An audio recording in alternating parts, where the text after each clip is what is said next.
questão de fazer para falar um pouco da proctologia nas crianças, a proctologia infantil, proctologista para o público infantil. 10% dos pacientes que chegam à minha clínica, eles são crianças, geralmente entre os 5 a 10 anos de idade, e representam 10%, se considerarmos toda a população de pacientes que vem na minha clínica. A proctologia infantil, ela é difícil de ser conduzida, é uma consulta difícil de ser conduzida, e a participação dos pais é crasso, é muito importante. Porque a maioria das doenças proctológicas, elas são afins, ou têm como causa, a alimentação, a boa alimentação, a alimentação colorida. E como as crianças, em geral, não têm o gosto, o sabor de frutas, verduras e legumes, os pais, então, passam a ter uma importância fundamental no tratamento das doenças anais. Fissura, hemorroida e as inflamações da região anal. A participação dos pais é importante, e inclusive porque eu dou um guia de orientação nutricional e comportamental para as doenças anais. O guia é este aqui, os pacientes recebem este guia, e esse guia tem as orientações nutricionais e comportamentais. Os dois tipos de orientação têm que ter a participação dos pais, né? para que o tratamento ele tenha sucesso.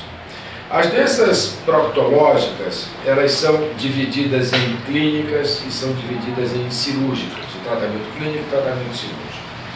Mas antes do tratamento existe um diagnóstico, e esse diagnóstico na proctologia infantil, o médico tem que dispor de equipamento adequado para fazer uma endoscopia anal, uma anoscopia, uma análise das doenças anais, que em geral estão localizadas na parte interna do canal anal. Eu nunca vi uma criança, por exemplo, com uma hemorroida prolapsada. Eu não vi. Em geral, as hemorroidas estão dentro do canal anal. As fissuras estão dentro do canal anal.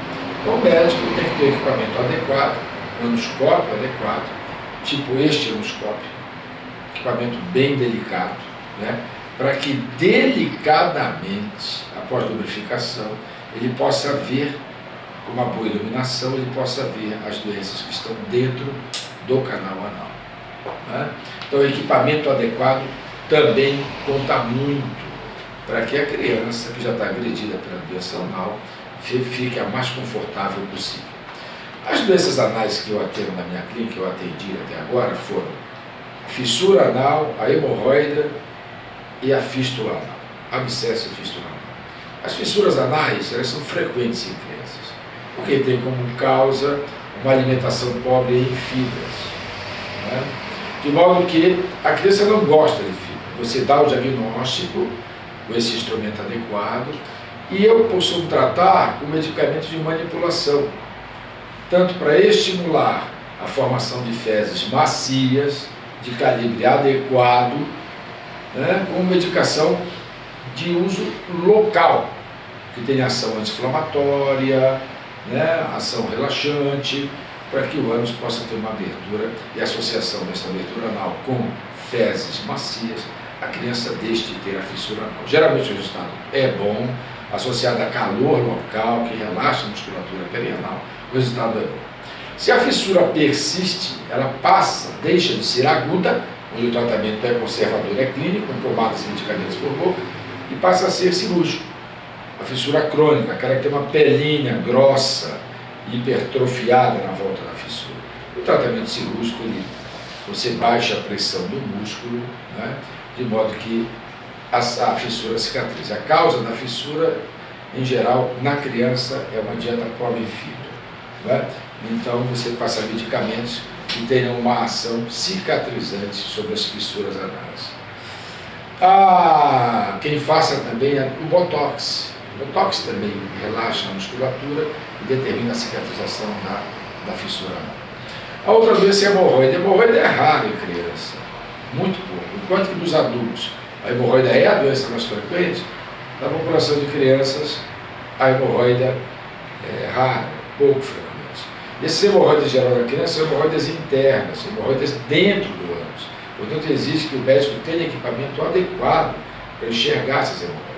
As hemorroidas não doem, costumam dar um sangramento que goteja no vaso sanitário, acompanhado de uma inflamação do ânus chamada proctite, que dá ardência dentro do ânus, incomoda a criança, né?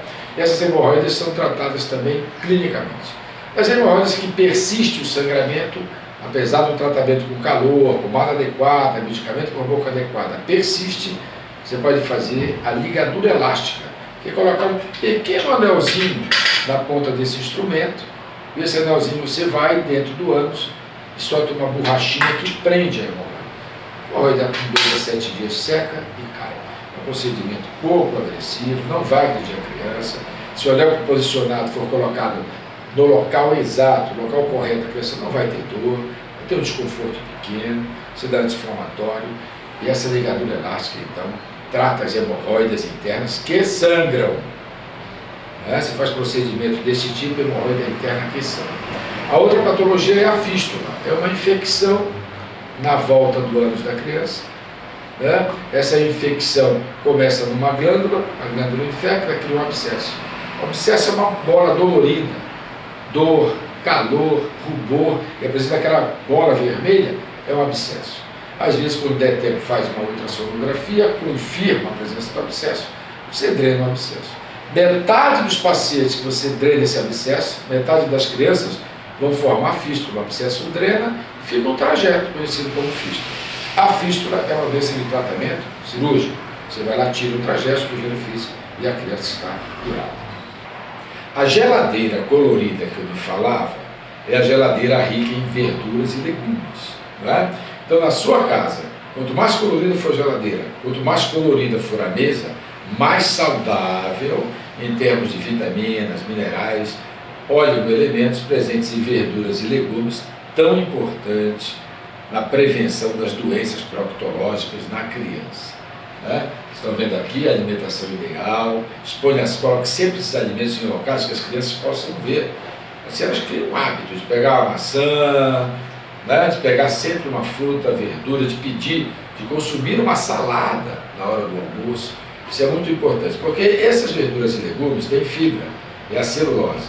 Ela não é absorvida, ela caminha na luz intestinal, né? E chupa por osmose a água dos vasos da parede do intestino para o bolo fecal. Imagina como um carro passando no lava-rápido.